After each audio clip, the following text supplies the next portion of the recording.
बिस्मिल्लाहिर्रहमानिर्रहीम। अस्सलाम वालेकुम नाज़रीन, उम्मीद है कि आप खैर आफियत से होंगे। आप देख रहे हैं यूट्यूब चैनल, मैं हूं इब्राहिम भुट्टा। आपसे रिक्वेस्ट है कि चैनल को ज़रूर सब्सक्राइब करें, बेल आइकन को प्रेस करना मत भूलिएगा। वीडियो आपको पसंद आए तो वीडियो को लाइक और शेयर ज़रूर कीजिए और कमेंट सेक्शन में अपनी राय ज़रूर दीजिए। सबसे पहले तो हम खबर शामिल करते हैं कि कोर कमांडर कॉन्फ्रेंस में हुकूमत से मुतालबा किया गया है कि बेलगाम गैर अखलाकी आज़ादी राय की आड़ में जहर उगलने, झूठ और माशरती तकसीम का बीज बोने के ख़ात्मे के लिए सख्त कवानीन और ज़वाबित बनाकर इन पर अमल दरामद कराएँ। ISPR के मुताबिक army chief general Syed Asim Munir साहब की ज़ेर सदारत 2 रोज़ा 84वीं फार्मेशन कमांडर कॉन्फ्रेंस हुई, जिसमें core commander, principal staff officers और पाक फौज के तमाम फार्मेशन कमांडर ने शिरकत की। कॉन्फ्रेंस के आगाज़ में फोरम ने शुहदा के इसाले सवाब के लिए फतह ख्वानी की, जबकि मुल्क के अमन व इस्तेकाम के लिए कीमती जानों का नजराना पेश करने वाले जवानों और इस्लामाबाद में हालिया पुरतशद्दुद मुजाहिरों में जाम शहादत नोश करने वाले सिक्योरिटी एहलकारों को ज़बरदस्त खराज अकीदत पेश किया। फोरम ने भारत की जानिब से मकबूजा जम्मू कश्मीर में जारी इंसानी हकूक़ की खिलाफ वर्जियों की मजम्मत की, जबकि कश्मीरी अवाम के लिए पाकिस्तान की गैर मुतज़लज़ल सियासी, सफारती और अखलाकी हमायत का इआदा किया। कॉन्फ्रेंस के शुरका ने फ़लस्तीनी अवाम के साथ इज़हार यकजहती और गज़ा में जारी मज़ालिम की पुरज़ोर मजम्मत, जबकि गज़ा में जारी फ़ौजी जारियत के ख़ात्मे के लिए बैनुल-अक़वामी इक़दामात की भी हमायत की।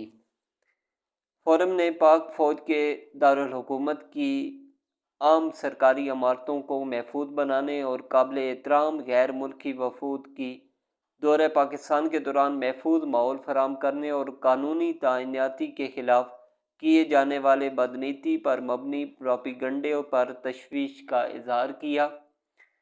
शुरका ने कहा कि यह मरबूत और पहले से तैयार करदा प्रोपेगंडाबाज सियासी अनासर के मज़मूम अज़ाइम के तसलसल की अक्कासी करता है, जिसका मकसद पाकिस्तान की अवाम, मुसल्लह अफवाज और इदारों के दरमियान दरार पैदा करना है।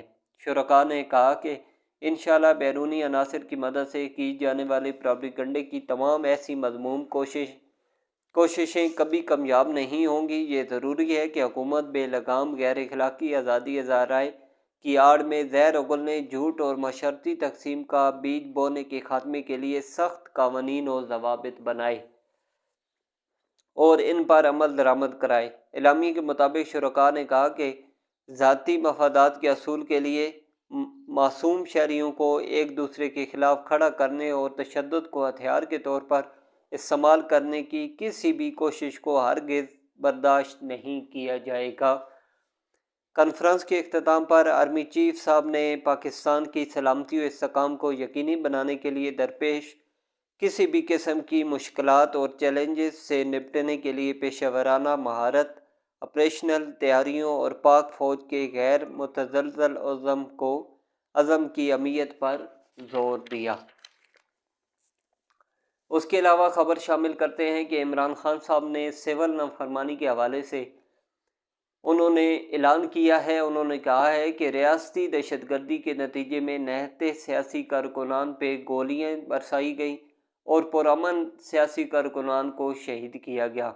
हमारे सैकड़ों कारकुनान लापता हैं। सुप्रीम कोर्ट को अब इसका नोटिस लेकर अपनी आईनी किरदार अदा करना चाहिए। हमने पहले भी इंसानी हकूक़ की संगीन खिलाफवर्जियों पर supreme court, Lahore high court और इस्लामाबाद हाई कोर्ट से रजू किया, लेकिन अदालतों की जानिब से कोई एक्शन नहीं लिया गया और मुल्क इस नैज पर पहुंच गया।